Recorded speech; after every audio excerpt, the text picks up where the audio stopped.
곳에 오셔서 이 모인 자들로 주 백성 삼으사 그 중에 항상 계시고 그 중에 항상 계시고 큰 영광 나타내소서. 주 믿는 만민이 참 진리 지키며 옛 성도들 같이 주 찬송하다가 저 천국 보좌 앞에서 저 천국 보좌 앞에서 늘 찬송하게 하소서. 아멘.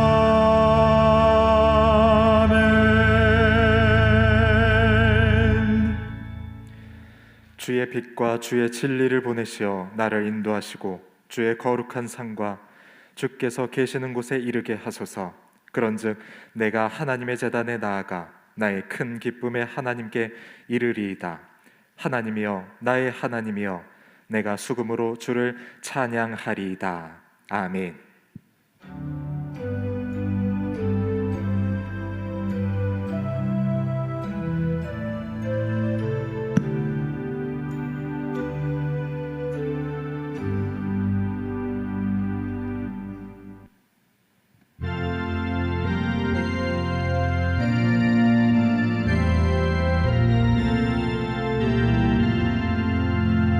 홀로 한 분 하나님께 천하 만민 경배하라.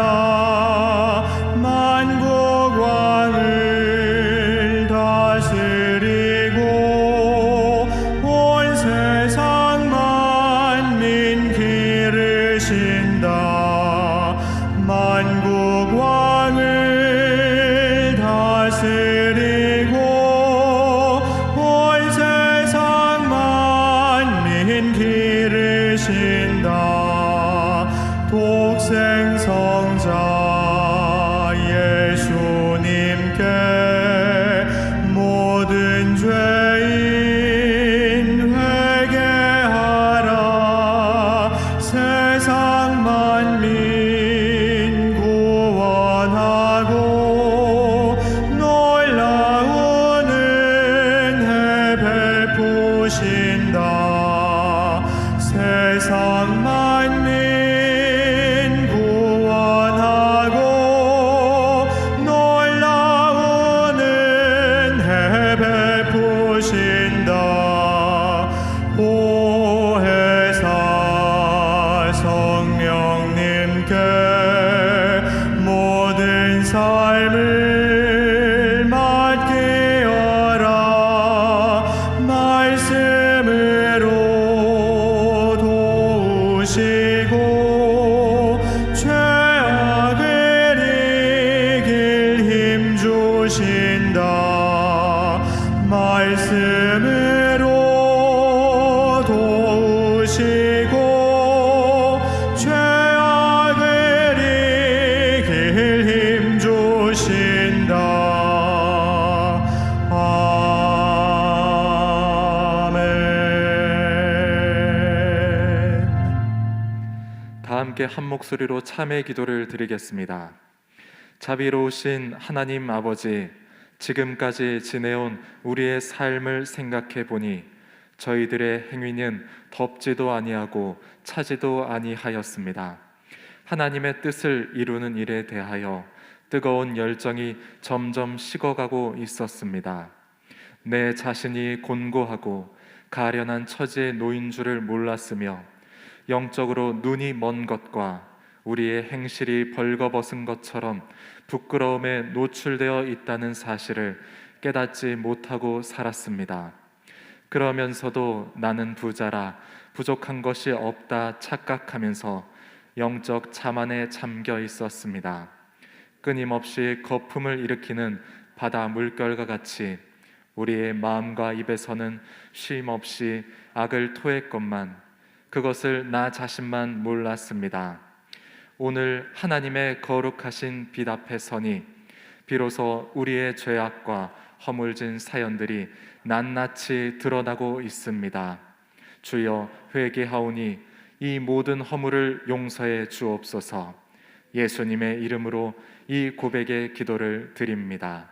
아멘. 죄사함의 말씀을 들으십시오. 그가 우리를 대신하여 자신을 주심은 모든 불법에서 우리를 속량하시고 우리를 깨끗하게 하사 선한 일을 열심히 하는 자기 백성이 되게 하려 하심이라. 아멘.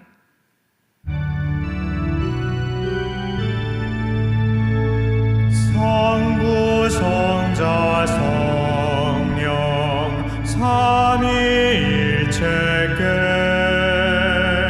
입을 모아 찬양 경배 드리세. 태초부터 지금까지 또 영원토록 영광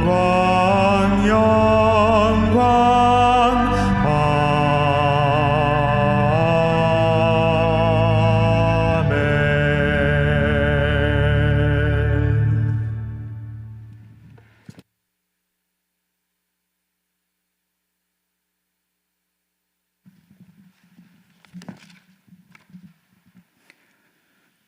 사랑의 하나님, 새로운 한 해 1월 한 달도 우리와 함께하여 주신 하나님께 감사와 찬양을 드립니다.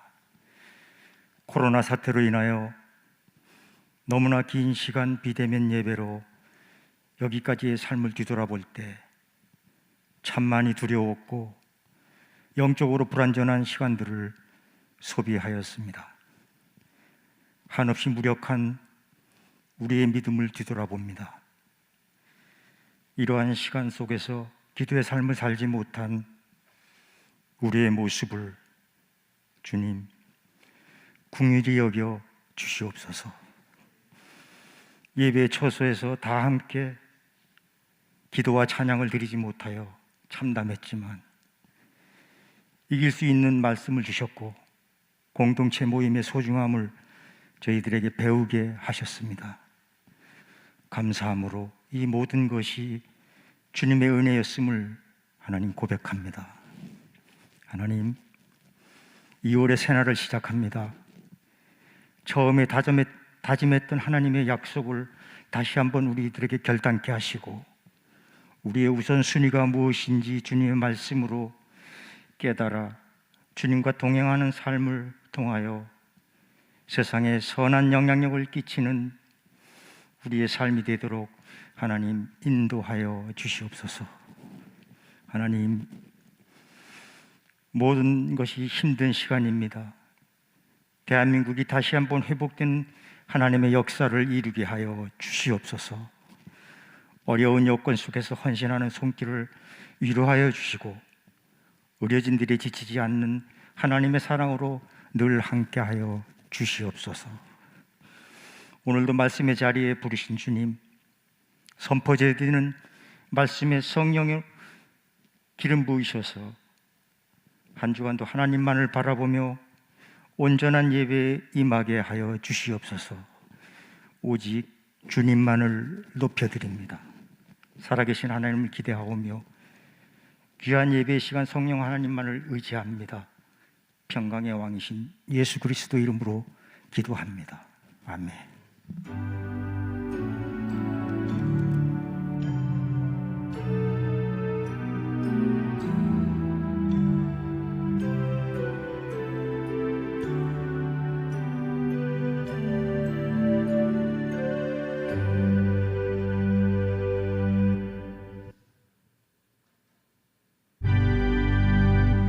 나의 생명 드리니 주여 받아주셔서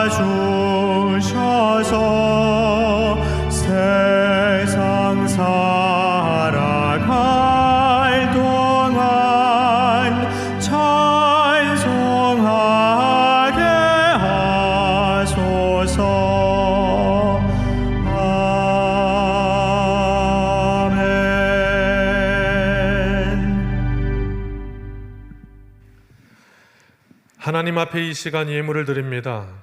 믿음으로 10의 1조의 예물을 드립니다. 감사로 하나님께 영광을 돌립니다. 각양 기도의 제목으로 하나님 앞에 올려드리며 찬송드리며 예배로 우리의 중심을 드립니다. 하나님, 우리의 모든 드림 가운데 하나님 기뻐하시는 받으시는 예배와 모든 예물이 되게 하시고,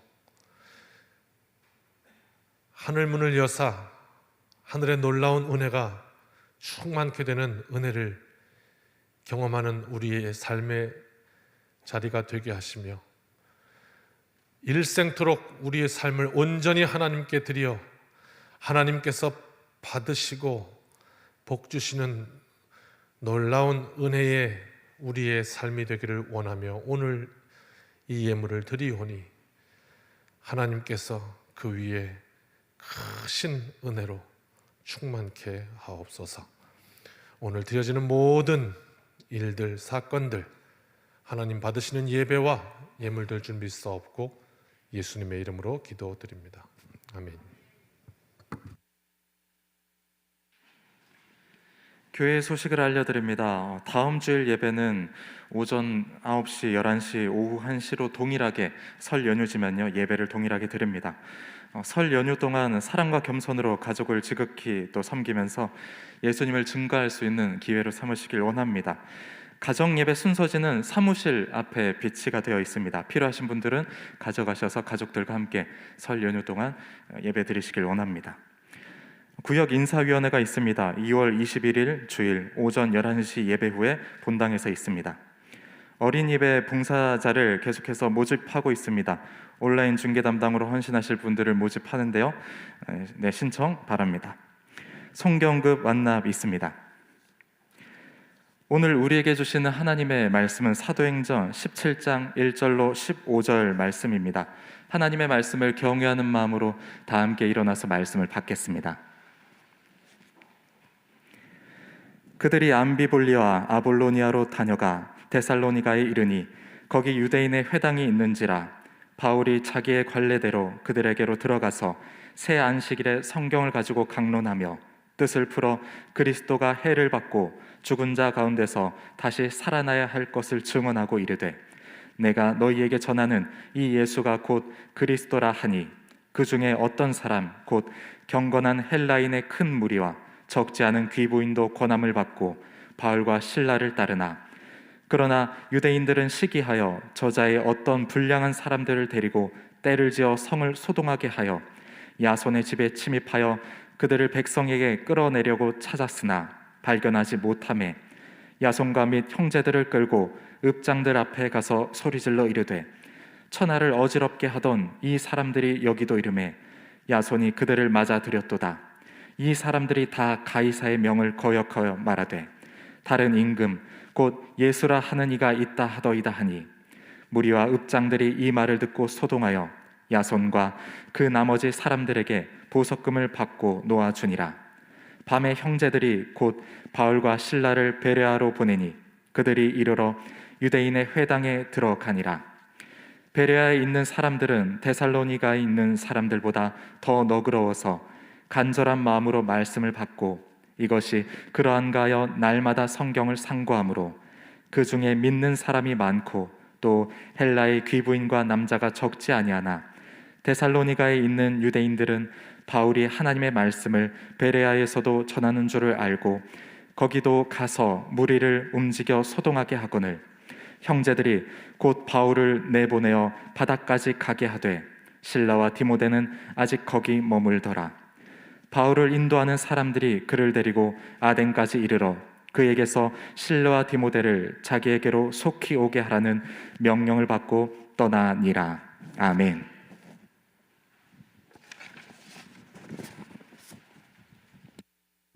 할렐루야. 우리 앞뒤분 인사합시다. 환영합니다. 축복합니다. 잘 오셨습니다. 주님의 날입니다. 또 가정에서 온라인으로 드리고 있는 우리 가족 여러분, 축복합니다. 또 서로를 위해 축복하고 또 혼자 드리시는 우리 성도들, 주님의 날입니다. 스스로 또 축복하는 오늘 이 귀한 한 날 되시기를 바랍니다. 말씀 전에 먼저 우리 한번 소개하고 말씀 전하겠습니다. 이제 지난 주간 우리 화요일로 요 가운데로 나와서 이렇게 써시죠. 네. 지난주 화요일로 너무 가까워서 제가 이렇게 떨어지겠습니다. 그래서 아직 제가 마스크를 벗지 않았습니다. 소개를 하고 벗어야 되기 때문에 가까워서 거리 때문에 그랬습니다. 이요한 전도사님, 우리 교회에 새로 오셨습니다. 그래서 우리 교회에서 수련 목회자로 이제 3년간 잘 함께 목회하고 그리고 이제 목사 안수를 받게 되겠습니다. 목사님 아들이기도 합니다. 또 목사의 가정에서 자라서 아버님 목사님은 강화에서 목회 잘 하고 계시고 그리고 또 이력을 이렇게 보니까 교회 안에서 자라서 만능 일꾼이다 또 이렇게 보여집니다. 여러 가지 사역들을 또 하면서 여기까지 다녀왔고 그리고 또 저와 또 비슷한 것이 많다고 했는데 해병대에 나왔습니다. 그래서 뭐 그러려고 제가 뽑은 건 아닌데 이렇게 이력을 보니까 또 그렇게 또 인도하셨습니다. 감사하고 참 좋은 분이 오셨다 그렇게 생각하고 감사합니다. 차차 만나 보면 아실 겁니다. 그래서 또 감사하고 우리 교회에서 좋은 사역하도록 또 기도해 주시고 응원해 주시기 바랍니다. 참 일꾼 구하기 어려운 시기입니다. 그리고 그 가운데 또 어려운 가운데에도 또 우리 교회에 이렇게 더해 주시는 하나님께도 영광을 돌립니다. 인사하고 들어가실 때 큰 박수로 환영해 주십시오. 감사합니다.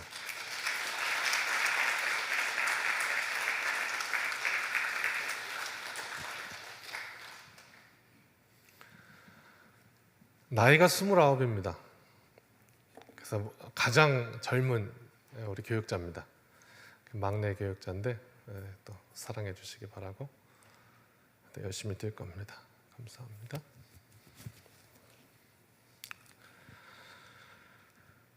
세상을 뒤집는 그리스도인이라는 주제를 세워보았습니다.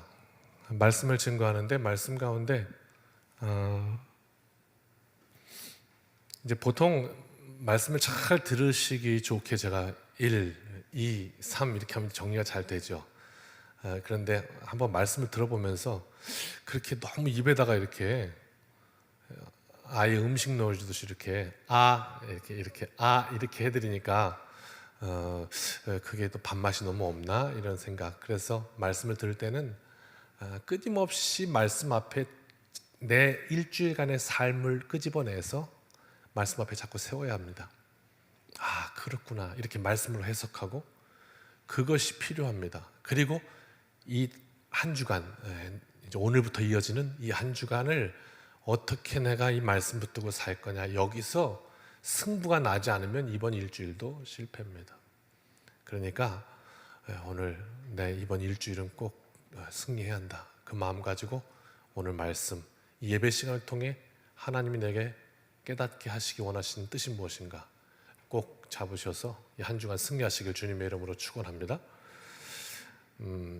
지난주 설교하면서 제가 설교 가운데 미용실 이야기, 로얄 호텔 이야기 이런 거 했더니 집에 갔더니 우리 가족들이 저한테 뭐라고 하더라고요. 아유, 주영 목사 고해성사 하셨네요. 그렇게 얘기를 하더라고요. 지난주 말씀 기억하십니까?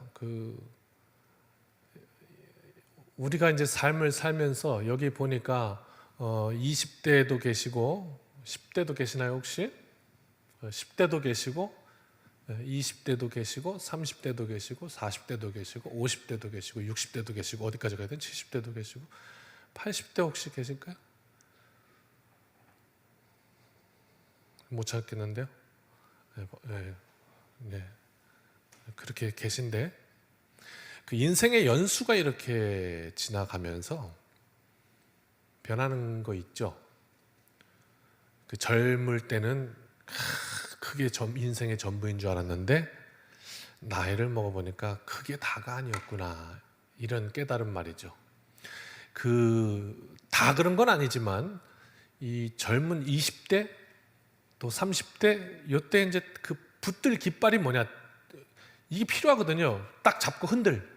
그 깃발이 뭐냐? 나는 뭘 위해 살아갈 거냐? 뭐 이렇게 꿈꾸고 하는 그 깃발이 뭐냐면 의 이야기를 했습니다. 의, justice. 그래서 의로운 것을 위해서 예전에 80년대 뭐 이때 대학교를 다니면서 이 나라를 구하겠다 해서 데모하고 뭐 이렇게 그게 다 의를 위한 것이거든요. 그래서 불의를 보고 못 참는 겁니다. 불의를 보고 투쟁하고 하는 거. 이 이야기를 지난주 했죠. 그런데 이제 지난주 말씀 사도 바울의 그 삶을 이렇게 통해 보면서 이야, 그런 이야기가 아니구나.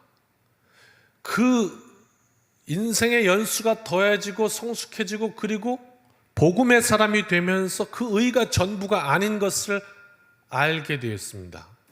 넘어서죠. 그러니까 우리가 또 살면서 그런 말 참 많이 합니다. 내가 뭐 잘못한 거 있어? 내가 뭐 어떻게 했어? 그렇게 이야기하는데 그래 너 맞아. 너 오라.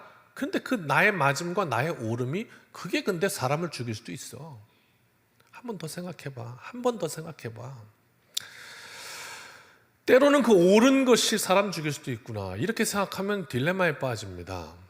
아, 그보다 하나 더 위가 있구나. 그러면서 한 차원 높은 덕. 이 세상에서는 이제 덕. 그것이 그 의보다 좀 한 단계 더 위에 있구나. 나이를 먹으면서 깨닫게 되는구나.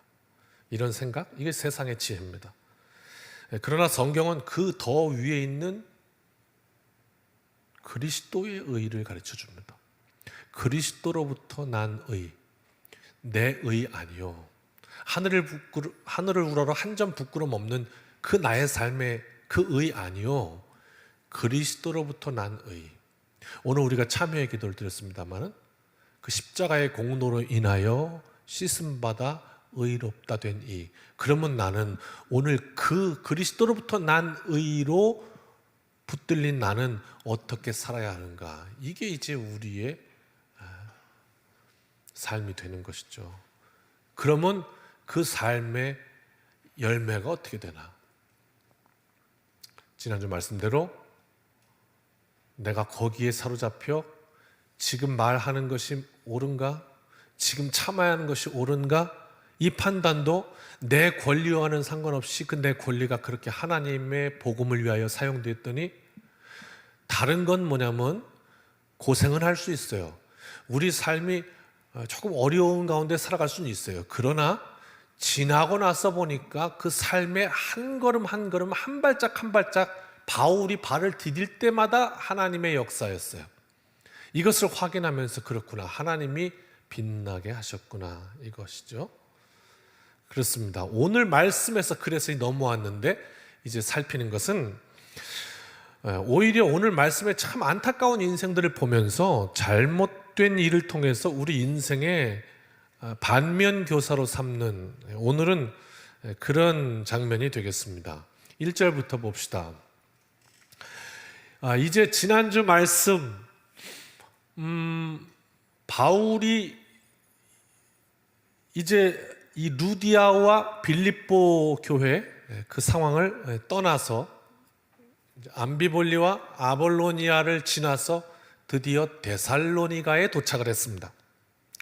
이 데살로니가는 그러면 어떤 도시냐? 우리가 이제 하나하나 보고 있죠. 참 재밌습니다. 그렇구나. 이 빌립보서가 나온 이 빌립보 교회는 거기였구나. 아, 데살로니가 전후서가 나온 이 교회는 여기였구나. 그래서 이것이 이제 신약 성서가 되죠. 계속 바울이 이렇게 해서 세웠던 교회고 거기에 이렇게 서신을 보낸 것이 이제 서신서가 되고 있죠. 이 데살로니가라는 도시는 역시 계속 역사를 우리가 살펴보니까 아는 바인데 기원전 42년에 옥타비아누스, 나중에 황제가 되었던 로마의 이 옥타비아누스가 그 전쟁할 때 크게 도움을 줬던 도시예요. 데살로니가가. 그래가지고 이제 황제를 딱 잡고 나서 이 데살로니가에 특혜를 줍니다. 자유시라는 명을 줘요. 꼭 우리 뭐 서울 특별시 이런 것처럼 자유시가 되었어요. 그러니까 많은 혜택을 주었어요. 그러니까 거기에 사람들이 이제 모이기 시작하겠죠. 그리고 사고 팔고 하는 일들이 많겠죠. 이제 그 앞에 이 마게도냐가 이제 유럽 이잖아요. 이제 바울이 유럽을 열기 위해서 마게도냐로 성령이 인도하셨는데 그 마게도니아가 이제 쫙 평원이거든요. 이제 평지라는 얘기는 거의 평야라는 얘기는 이제 거의 곡식이 뭐 아주 어마어마하다. 그럼 이제 그것들이 그 물량들이 어디선가는 사고 팔고 해야 될 텐데 그 어디선가 사고 팔고 하면 거기가 이제 중심지가 되는 거죠. 거기가 이제 어디냐? 데살로니가였던 거예요. 그러니까 데살로니가는 그래서 이제 이 옥타비아누스로 인해서 자유시가 되다 보니까 막 도시가 발전했던 거거든요. 그러다 보니까 도시가 발전하니까 자연스럽게 따라오는 건 뭐냐면 인구가 많이 모여요. 많은 사람들이 사는 거예요. 이런 중요성을 인지했기 때문에 바울이 다음 선교지는 데살로니가다 이렇게 정한 거죠. 사람들이 많다. 거기 가서 구원의 역사를 봐야 된다. 그래서 데살로니가로 향했던 거예요. 또 이 데살로니가의 특징 하나를 보면 뭐냐면 유대인이 거의 절반인 굉장히 유대인이 많았던 이런 도시이기도 합니다. 그래서 유대인으로부터 시작해서 이제 복음이 전파되어야 된다 이런 꿈을 가지고 간 것이죠. 거기에 갔더니 유대인의 회당이 먼저 있었다 그랬습니다. 그래서 2절이요. 바울이 자기 관례대로 바울이 자기 습관이 있었다고 합니다. 어느 도시에 가든지 바울의 방법은 뭐냐면 먼저 그 동네 교회에 가는 거예요. 네, 이제 그게 이제 관례였다. 여러분 아침에 일어나면 세수부터 하세요? 이부터 닦으세요? 이런 거예요. 네, 근데 뭐부터 하냐에 따라서 또 그 다르다고 돼요. 그 사람의 성향이. 네, 아무튼 어제는 이 닦고 세수하고 그 다음 날은 세수하고 이 닦고 뭐 이러시는 분은 없죠. 이게 참 습관이라는 게 무서운 게 꼭 일정하게 뭐 한다면 뭐 하고 이렇게 됩니다. 루틴이죠. 그렇게 이게 바울의 루틴이었습니다. 어느 도시에 가든지 하는 이 순서가 있었는데 가장 먼저 교회에 가는 거예요. 지금 우리 교회는 이제 사이즈가 돼서 이렇게 새로 이렇게 뭐 방문하신 분이나 이렇게 오셔도 물론 그래도 이렇게 말씀을 초청해서 듣기는 합니다만 목사님 이렇게 말씀 전하는 사람들이 오면 뭐 그렇게도 볼 수 있겠네요. 제가 미국에 있을 때 이제 교인이 한 30명 요 안쪽으로 이렇게 되거나 이렇게 하면 이제 거기에 외부에서 손님이 오시면 이렇게 또 이렇게 한 말씀 하시죠. 이런 기회를 주기도 합니다. 이게 굉장히 소그룹이면. 그러면 이제 나와서 뭐 제가요 어떻게 하다가 이렇게 미국에 오게 됐는데요. 이래가지고 하나님이 인도하셔서요. 이러면서 좀 간증을 하기도 하고 뭐 이러거든요. 이런 형태로 보아집니다.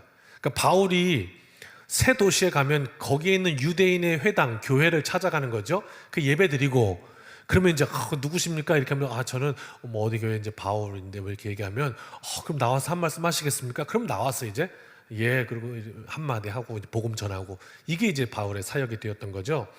그래서 3절이요. 2절 다시 한번 펼쳐주면 그래서 이제 안식일에 들어가서 성경을 가지고 강론했다 이렇게 얘기하고 있습니다. 여기서 이제 성경은 신약 성서는 아직 나올 때가 아니죠. 여기가 데살로니가인데 데살로니가 전후서가 없잖아요. 아직 쓰여진 게 아니기 때문에 이제 성경이 나올 때는 아니고요. 여기서 말하는 성경은 이제 구약 성서를 의미하고 있는 거죠. 유대인들이 가지고 있던 경전 그걸 이제 의미하고 있어요. 그래서 3절 그 유대인들이 가지고 있는 경전 그것을 구약 성서를 뜻을 풀었다. 지금 제가 하듯이 말이에요. 이렇게 우리가 성경을 그냥 읽으면 또 이해가 안 되는 부분이 있을 수도 있어요. 이 배경 지식이 또 없기 때문에. 그리고 그냥 넘어갈 수도 있고요. 놓칠 수 있는 부분들을 이렇게 풀어서 하나하나. 무엇을 풀었냐? 구약 성서에 예전부터 있는 예언서 또는 수없이 많은 하나님의 말씀 가운데 어떤 내용이 있냐면 세상을 인간은 타락했고 그것을 구원하시기 위해서 이 세상에 하나님께서 뜻이 있어 메시아를 보내실 것이다. 그런데 그 보내는 메시아는 이 세상에 와서 왕권을 잡고 정치적으로 이렇게 탁 힘을 거둬가지고 이렇게 해방시킨 것이 아니라 어린 양이 끌려가듯이 그렇게 고난을 받게 될 것이다. 이런 말들이 있고 죽은 자 가운데서 다시 살아나야 하는 부활에 관한 말씀이 있고 이런 형태다. 이렇게 말하고 있습니다. 그래서 결국 그가 전한 것은 바로 그런데 이 예수님이라는 분이 이 땅에 오셔서 그렇게 의로우신 분이 고난을 당하셨고 그리고 성경의 말씀대로 죽었다가 사흘 만에 다시 부활하시는 이 역사가 지금 우리 눈앞에 있다. 그분이다. 이렇게 전하는 거예요. 거기서 우리는 지금 다 이제 신약성서까지 복음을 다 알고 이렇게 얘기하니까 전해지는데, 그 당시에 이제 구약만 알던 이 사람들에게 그분이다 이야기는 굉장한 큰 충격이었겠죠. 그래서 4절 그 이야기를 듣고 거기에는 경건한 헬라인, 그러니까 하나님을 경외하는 사람들, 이방인들, 큰 무리라고 해서 많은 이들, 그리고 또 귀부인들 이렇게 권함을 받고 이제 아멘 그리고 따라오기 시작했다. 그러니까 복음을 그 자리에서 받는 이들도 있었다. 그런가 하면 5절 보니까 시기하는 유대인들도 있었어요. 다 그랬던 건 아니고. 그런데 여러분, 유대인은 뭡니까? 유대인의 정체는 뭡니까? 그 하나님의 유대인 그러면 일단 뭐 이스라엘 사람들 이렇게만 받아들일 게 아니라, 유대인이라는 것이 의미하는 바는 뭐냐면, 이스라엘 사람들은 우리나라처럼 뭐 몇 프로는 기독교, 몇 프로는 뭐 불교, 몇 프로는 뭐 이게 아니고, 이스라엘 사람은 그냥 태어나면 그냥 하나님의 백성이에요. 그래서 8일 만에 자기 의사가 아닌 할례를 받고 그냥 하나님의 백성이 되는 거예요. 이게 이스라엘, 유대인이라는 뜻이란 말이에요. 그러면 유대인들이라는 그 자체가 뭐냐면 자기의 그 선민 사상, 하나님의 백성이라는 생각을 가지고 있단 말이에요. 하나님 두려운 줄 안다고. 그냥 태어날 때부터 그냥 모태 신앙이에요. 그냥 그게 유대인이란 말이에요. 하나님을 알아요. 그런데 왜 복음을 전하는 바울을 시기했을까? 시기했다는 그 말은요, 이게 그런 뜻이에요.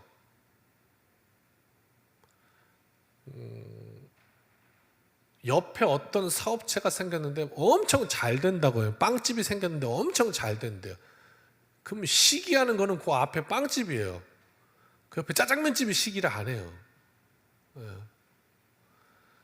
그러니까 이 유대인들이 바울을 시기했다. 왜 시기했는가? 하나님의 택한 백성인들인데 시기할 뿐만 아니라 그 마음에 있는 그 악한 생각을 실행에 옮깁니다. 저작거리로 나가서 어떤 불량한 사람들을 데리고 떼를 지어서 사람 산 거죠. 그래서 야손의 집에 침입해서 바울을 잡아서 그를 죽이려 했습니다. 그러면 이제 이 역사는 끝났다고 본 거예요. 저 바울을 죽여야 끝나는 거다 이거. 야손이라는 말은 이제 로마식 이름인데 히브리식 이름으로 하면 이제 이것이 예수입니다. 여호수아, 예수, 여호수아 이게 같은 이름이거든요. 그 야손이라는. 그러니까 이제 믿는 자인 것은 틀림없는데 그 집에 그냥 다짜고짜 들어가서 바울을 찾습니다. 그런데 6절 바울이 거기에 없어요. 그러니까 야손과 형제들 너희들이라도 데리고 가자. 그래서 확 잡아가지고 납치를 해가지고 읍장들 앞으로 끌고 갔습니다. 그리고 소리를 지르는데 이 장면이 참 명장면이에요. 뭐라 그러냐면 한번 따라가실까요? 천하를 어지럽게 하던 이 사람들이 이렇게 얘기를 합니다. 천하를 어지럽게 하는 이 사람들이. 와, 이게 지금 바울이요. 우리 지금 쭉 따라왔죠? 사도행전을 지금 굉장히 오랫동안 했습니다. 강해를. 이 바울이요. 가는 데마다 참 이런 사람들 만나죠. 어디서부터 시작했냐면 안디옥 교회가 부흥했는데 그걸 뒤로 하고 나 선교 갈게요. 그리고 1차 선교행을 떠나면서 첫 선교지 비시디아 안디옥에서부터 이런 사람들 만났어요. 선교 시작할 때부터 그냥 계속 어려움이에요. 평탄한 적은 없었잖아요. 그죠? 우리가 말씀 보면서 매번 사건이 일어나고 매번 어려워요. 그러나 바울의 삶을 되돌아보니까 바울이 가는 곳마다 밟는 땅마다 성령의 역사로 수놓아졌어요. 이게 참 놀라운 일이죠. 그래서 어떻게 됐는가? 사람들로부터 이렇게 불렸어요. 그 바울이라는 사람 누구냐 했더니 천하를 어지럽게 하는 사람이다. 그 사람은 제가 이제 한영 성경 같이 보는 NASB 성경에는 이 천하를 어지럽게 한다 이 표현을 upset the world라고 번역했는데, upset은 화나게 하다 또는 혼란스럽게 하다 뭐 이렇게 이런 어지럽게 하다 이런 뜻이거든요. 그러니까 upset the world, 세상을 화나게 한다, 세상을 혼란하게 하는 사람들 뭐 이런 뜻이 되고 있어요. 그런데 킹 제임스 버전 성경에는 조금 다른 말을 쓰고 있는데 어떻게 쓰냐면 upside down the world 이런 말을 쓰고 있어요. upside down the world, 세상을 upside down 한다는 건데, upside는 윗부분이잖아요. 윗부분. down은 밑에, 그죠? 그러니까 upside 여기잖아요. 윗부분이 upside down이에요. 이런 사람이라는 거예요. 요거를 세상을 이렇게 하는 사람들이라는, 그렇게 표현하고 있어요. 뒤집어지는 거죠. 천하를 뒤집는다. 야, 그 사람은 욕하려고 한 얘기인데 그 욕하는 것이 이 바울에게는 칭찬이 됐어요. 이런 재미도 있죠. 이게 성경의 유머입니다. 우리가 살면서 욕하는 것이 우리에게 영광이 될 때가 있죠. 저희 예수쟁이들. 근데 그게 우리에게는 참 영광스러운 이름이 될 때가 또 있어요. 분명 시기하던 유대인들이 악한 의도로 말한 건데 그게 또 맞는 말이에요. 바울은 천하를 뒤집는 사람이에요. 근데 바울의 인생이 어땠는데 한번 살펴보자고요. 아인슈타인처럼 뭐 어마어마한 인류를 향한 그 누구도 발견하지 못한 이런 엄청난 발견을 했나요? 아니면 뭐 빌 게이츠처럼 엄청난 뭐 물질을 돈을 벌어가지고 그렇게 엄청난 기부를 했나요? 뭐 이 사도 바울이 뭘 남겼나요? 그냥 예수님 만나고 자기 일상을 위해서 천막 열심히 만들고, 그리고 시간을 내서 그의 발걸음마다 선교 여정을 떠나서 뭐 한 거냐면 그냥 내 주위의 사람들한테 당신 주 예수를 믿으라, 그리하면 너와 내 집이 구원을 얻을 것이다, 그냥 전하고 살았어요. 예수를 믿으라. 내 인생의 초점은 예수다. 나는 그분을 위하여 산다. 그러고 그냥 살았다고요. 그렇게 살았어요. 지극히 평범하게. 하루에 뭐 3끼 밥 먹었고, 하루에 잠 한 번씩 잤고, 그렇게 사는 거예요. 그는 몸뚱아리가 10개라 무슨 서울에도 있고 부산에도 있고 이렇게 했던 게 아니에요. 똑같이 몸뚱아리 하나라서 그렇게 삶의 여정이 있고 자기의 한계가 있고 그 안에서 주어진 삶을 똑같이 밥 먹고 똑같이 자고 똑같이 일하고, 그리고 예수를 전한 거예요. 자기 삶에서. 왜 전했냐? 예수가 구원이니까. 성경이 약속했고, 그래서 그 예수님을 전했어요. 그렇게 살았더니 세상이 그의 인생을 보고 뭐라고 하냐면 저 사람 천하를 뒤집는 사람이라고 얘기를 한다. 세상을 뒤집는 사람이라고. 사랑하는 성도 여러분, 하나님은 우리를 그렇게 시시하게 만든 것이 아니라고 오늘 우리에게 이야기해 줍니다. 복음을 붙들면, 하나님의 뜻이 내 안에 있으면 세상은 나로 인해서 뒤집어질 것이라고 말하는 겁니다. 이 말씀을 혹여 내가 무시할지 모르겠습니다. 하나님이 이렇게 말씀하시는데 내가 에이, 무슨 세상이 뒤집혀? 말도 안 되는 소리 하고 있어. 하나님이 말씀하시는데 내가 아니라는 거예요. 바울의 삶을 통해서 우리에게 계속 도전을 던지시는데 나는 내가 아니라는 거예요. 내 주인은 하나님인데 내가 아니라는 거예요. 이게 아이러니란 말이에요. 만약 하나님의 말씀이 운동력이 있고 능력이 있어 내 안에 들어와서 내 인생에 역사하신다면 나는 오늘 그 말씀으로 인해서 오늘도 펄쩍펄쩍 뛰어야 되는 게 정상이거든요. 야, 하나님이 내 인생을 통해서 세상을 뒤집으신단다. 아멘. 뒤집혀라. 그리고 살아가는 것이 우리의 삶이 되어야 하는 것이죠. 안 될 거라고, 그건 내 생각이고, 하나님이 그렇게 말씀하시니 아멘, 오늘 도전합니다. 이게 우리가 신앙인으로서 말씀 앞에 반응해야 되는 것이고 그것이죠.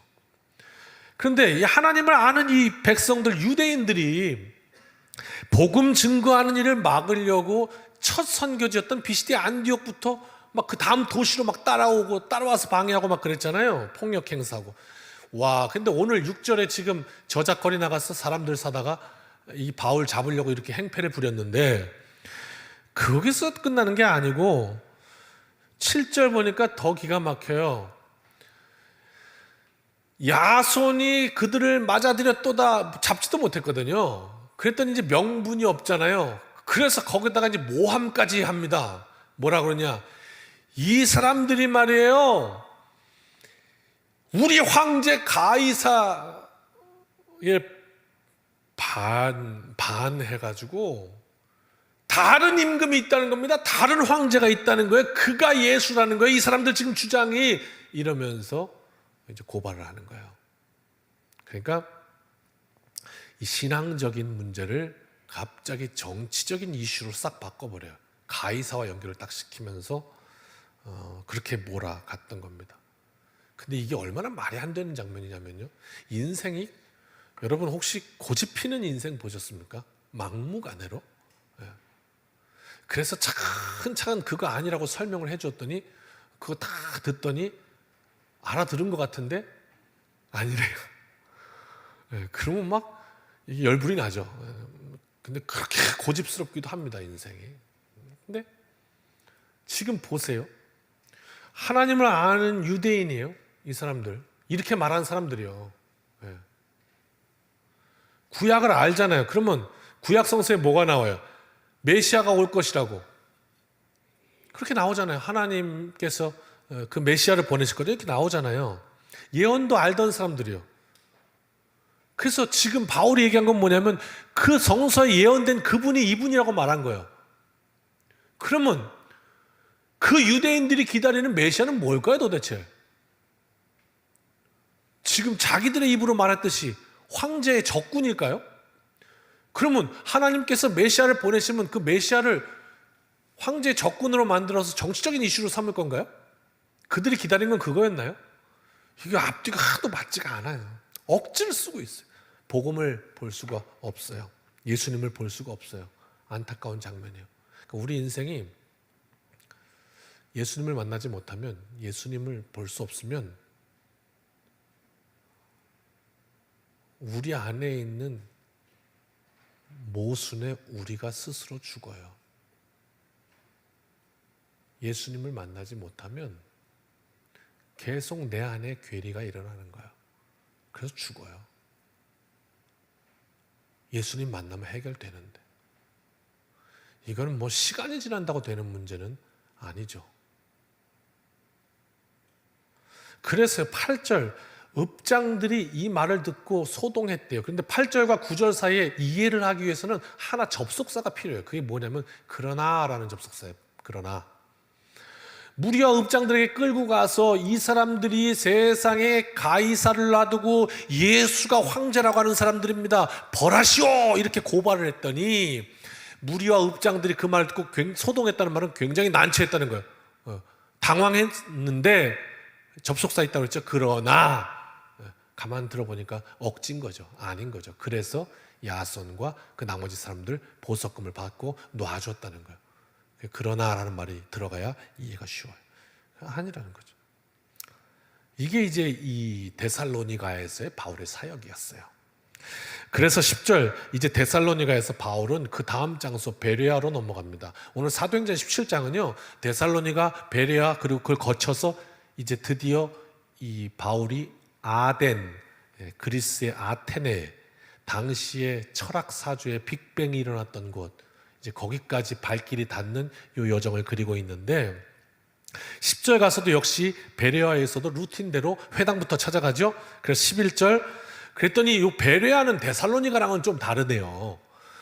조금 더 너그러웠대요. 그래서 간절한 마음으로 말씀을 받았대요. 그리고 이것이 정말 과연 그러한가? 그래서 날마다 성경을 상고했대요.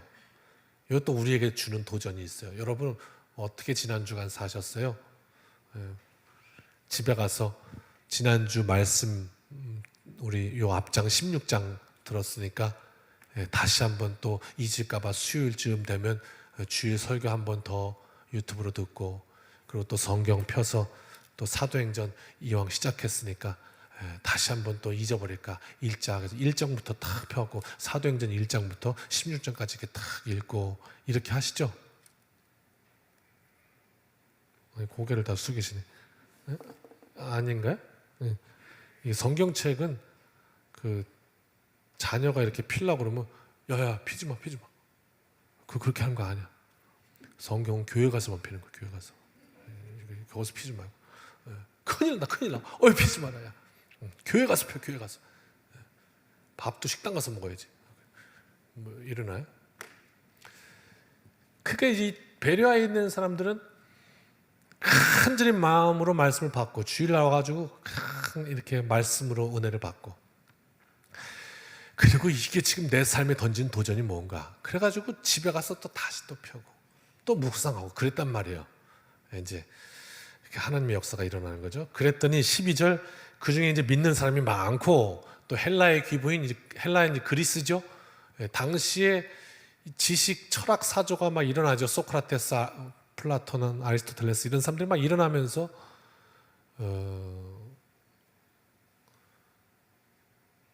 이게요, 철학이 잘못되면은 그것도 하나의 유희라고 얘기하거든요. 유희, 지적 유희. 그거 가지고 짜릿하고 좋은 거예요. 이제 뭐 먹는 거, 미식가들은 그걸 가지고 유희, 맛보면서 막 이 인생의 즐거움을 논하듯이 이 철학 사조도 이야 하면서 이제, 우리 신앙은 그런데 그렇게 되면 안 돼요. 신앙은 말씀을 들으면서 이렇게 하고 끝나면 안 돼요. 그런 게 아니죠.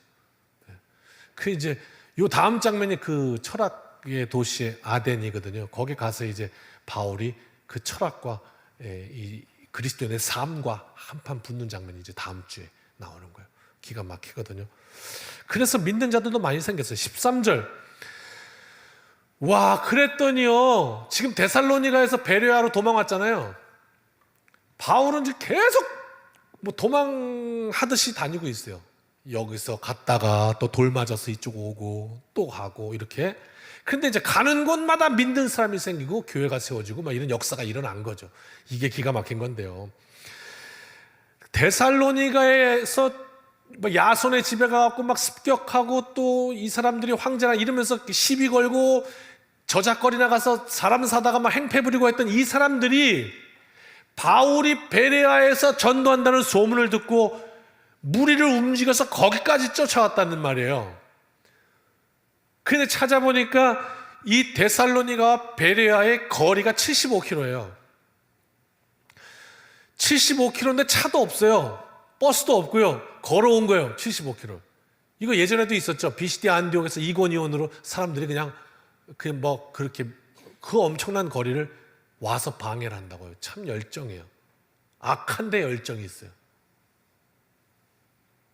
잘못된 열정이 얼마나 무서운가 보여주죠. 빨리 돌이키는 게 지혜죠. 혹시 오늘 말씀 듣다가 그런 것도 좀 풀어줬으면 좋겠어요. 우리 안에 혹시 이게 올가매진 쓸데없는, 그냥 버려야 할 것이 있다면 말이죠. 예를 들면 누군가가 나에게 어떤 물질적인 어떤 큰 피해를 주거나, 아니면 나의 몸을 상해를 하거나 뭐 이런 게 아닌데, 그냥 그 말 한마디 또는 어떤 자존심 이런 거 하나 와가지고 탁 꽂혀가지고, 그래가지고 그걸로 평생을 내가 언젠가 너에게 돌려주리라, 이렇게 우리의 삶을 소진하고 살 수 있어요. 잘못된 열정 말이에요. 잘못된 열정. 그래서 결국 그게 내 인생을 망가뜨린단 말이죠. 오늘 잘못된 열정이 얼마나 무서운가 이거 보여주거든요. 75km를 그냥 단방에 뛰어가는 것도 뭐 상관이 없어요. 그렇게 왔어요. 그래가지고 14절, 결국 이 형제들이 야, 바울을 죽이려고 그런다. 바울이 제일 급하다. 그러니까 바울부터 먼저 피신시켜라. 그래갖고 바울을 바다로 이렇게 피신시키고, 실라와 디모데는 아직 좀 놔뒀어요. 그리고 15절 2차 저차에서 결국 그래서 바울이 어디로 가게 되냐? 아덴으로 가게 되는 거예요. 이게 베레아 이야기예요. 그러니까 데살로니가, 베레아, 오늘 두 가지 이 바울의 선교 여정이 그려지고 있죠. 데살로니가 맞아요. 거기서 데살로니가 전후서가 나온 거예요. 거기에 있는 교회에 나중에는 이 바울이 밟은 땅마다 교회가 세워져서 이것이 이제 하나님의 역사가 돼요. 이런 장면을 그려내고 있습니다. 여러분, 이게 이제 오늘 말씀인데요. 한번 우리가 함께 살펴보았습니다. 데살로니가에서 보았던 장면, 하나님의 택한 백성이라고 하는데도 성경이 이야기하는 메시아도 모르고 방법도 고민해보지 않아서 저잣거리 나가서 조폭들 사서 하는 방법을 사용하고, 그런데 또 그게 열정은 또 있어가지고 75km를 단방에 걸어와서 식을 줄도 모르는 이런 모습. 참 아이러니하고 희한한 건 뭐냐면요, 바울은 그래도 이해했을 것 같아요. 그들을. 왜 그랬게요? 예전에 바울이 자기가 그랬어요. 자기가 막 예수 믿는 사람들 자보다 가두는 일에 엄청 열심히 했어요. 그러다 예수님 만났어요. 그랬던 그 자신의 경험이 아마 그들을 향해서 또 예수님의 마음을 갖게 했을 수도 있어요. 기가 막힌 장면을 보여주기도 하고요. 그 어려움 가운데에도 바울은 그 시기하는 유대인들에게 잡히기도 하고 매를 맞기도 하고 감옥에 갇히기도 하고 그러면서도 그냥 계속 그렇게 하나님의 역사를 위해서 달려갔거든요. 그랬더니 그 바울의 인생에 붙은 수식어가 있습니다. 여러분, 여러분의 주위 사람들이 여러분을 향해서 뭐라고 부르세요?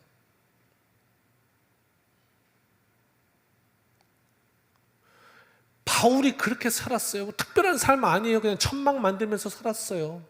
그러면서 자신의 삶의 여정에서 계속 그 예수님 영광을 위해 살려고 애를 썼어요. 그랬더니 세상이 그를 향해서 뭐라고 얘기를 하냐면, 이웃이 그를 향해서 뭐라고 얘기하냐면, 저 사람은 세상을 뒤집는 사람이야, 이렇게 얘기를 한단 말이에요.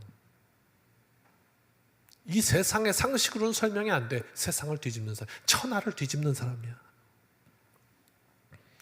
그리고 결국 역사의 주인공은 그 깡패들이 아니고 하나님의 손에 붙들린 바울이었습니다. 바울만 죽이면 끝난다고 생각하고 그들은 열정을 내서 그토록 바울을 잡으려고 애를 썼습니다. 요거 죽이면 끝난다 그러고. 그런데 여러분, 그 결과가 어떻습니까? 우리는 지금 그 결과를 봐서 짜릿합니다만은 당시에 바울은 그 결과를 알지 못했습니다.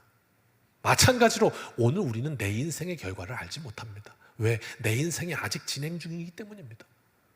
그러나 오늘 바울이 알지 못했지만 그렇게 살아서 결국 그 결과가 나왔던 것처럼 우리도 내 인생을 아직 알지 못하지만 오늘 말씀에 힘입어 우리가 믿음을 가지고 산다면 내 인생의 결과도 바울의 결과와 같이 하나님의 영광을 위해 그렇게 수놓아질 것입니다. 틀림없이. 그게 뭐냐면 바울은 그냥 도망 다녔어요. 인생 참 피곤했어요. 쫓아와서 또 도망가고 때리면 또 도망가고, 어쩌면 내가 예전에 그렇게 예수 믿는 사람들 잡아다 가둬서 그런데 벌 받는 건가 그러면서도 내가 책임져야지 이러면서 살았을지도 몰라요. 아무튼 그렇게 해요. 정신없이 도망 다녔어요. 그랬더니 결과를 놓고 보니까 우리가 이 다음에 일생을 마치고 천국 가서 아마 보게 될 내 인생의 결과를 보니까 뭐였냐면 그것도 하나님의 은혜라는 말이에요. 무슨 얘기냐면 하나님의 입장에서 말이에요, 급한 거예요. 바울이 빌립보에서 더 있을 시간이 없는 거예요. 야, 빌립보에 불 던졌어. 성령의 불을 던졌어. 끝났어. 빨리 이동해. 그러니까 막 조폭들 사갖고 막 이동시켜. 강제 이동. 그냥 막 도망가듯이 막 뛰어서 빨리 도망가, 빨리. 그랬더니 그 다음 간 베레아에서 또 불을 확 던지고, 야, 할 일 끝났어. 또 빨리 이동해. 또 아덴으로 또 도망가. 세상에 그냥 막 도망 다니는데 그래갖고 어떻게 돼요? 유럽 전역에 복음이 그냥 삽시간에 막을 수 없는 불길이 일어나요. 그러니까 바울이 그렇게 어려웠던 게 나중에 보니까 하나님이 일하셨다. 이게 그리스도인의 삶은 참 어렵고 힘든 것 같은데, 그런데 너무너무 달콤한 건 뭐냐면 우리의 연약함, 우리의 상처, 우리의 아픔, 우리의 힘듦, 우리의 문제 모든 것을 다 사용하셔서 지나고 나서 보니까 따라합시다. 합력하여 선을 이루시는 하나님. 그 하나님을 보게 되더라는 겁니다. 이게 바울이 우리에게 주는 메시지입니다. 우리는 아직 알지 못합니다. 왜? 진행 중이니까. 그러나 바울의 삶을 놓고 보니까, 결론을 보니까 확실하게 알게 됩니다. 그렇구나. 내 인생도 그렇게 되겠구나. 하나님의 손에 붙들리면 하나님께서 인도하시겠구나. 이것이 믿음입니다. 하나님이 우리를 쓰시면, 우리를 사용하시면 결코 내 인생이 편안하지는 않습니다. 오히려 하나님이 붙들어 사용하시면 우리 인생 바울처럼 피곤할지 모르겠습니다. 그러나 그 인생은 기쁨으로 충만한 인생이요, 날마다 감사와 영광으로 충만한 인생입니다. 왜? 하나님이 내 인생 인도하셔서 하나님이 수놓으실 것을 알기 때문입니다. 가는 곳마다 위기일 수 있지만 확실한 것, 거기서도 하나님의 붙드시는 손을 봅니다. 합력하여 선을 이루시는 하나님. 다시 한번 이 한 주간 오늘 이 말씀을 기억하면서 또 사도 바울의 일생을 기억하면서 하나님, 내 인생도 붙잡아 주옵소서. 다시 한번 하나님의 영광을 위해 쓰임받는 인생 되게 하옵소서. 그렇게 결단하고 승리하는 이 복된 한 주간 세상을 뒤집는 그리스도인 되시기를 주님의 이름으로 축원합니다. 다 일어나셔서 찬송합니다.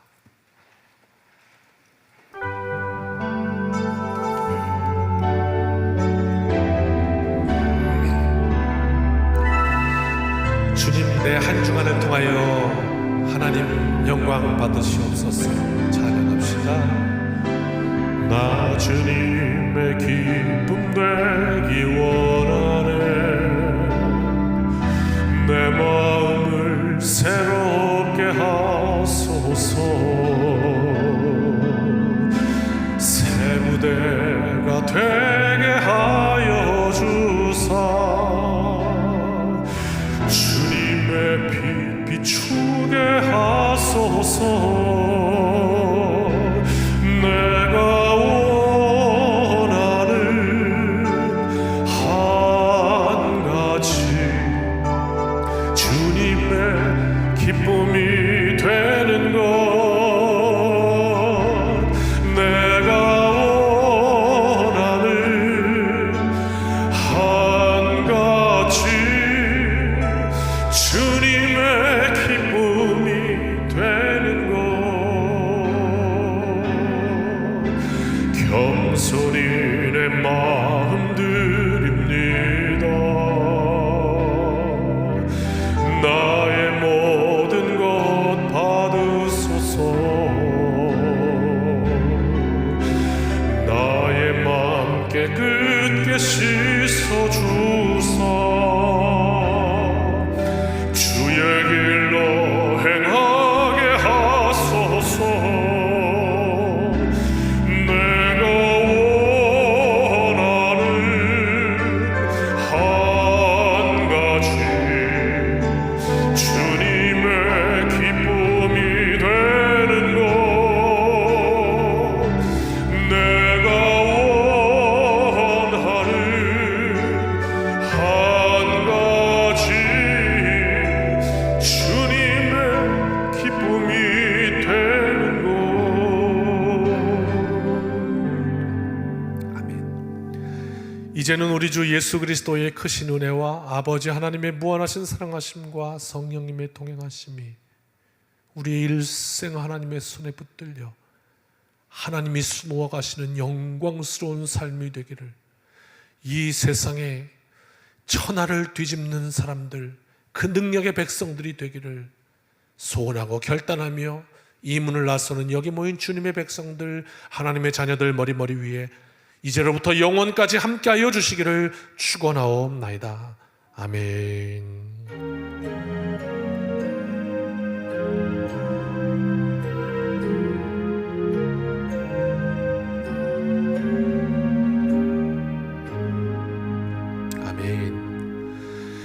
사랑하는 성도 여러분, 이 한 주간도 주님의 은혜로 승리합시다. 아멘.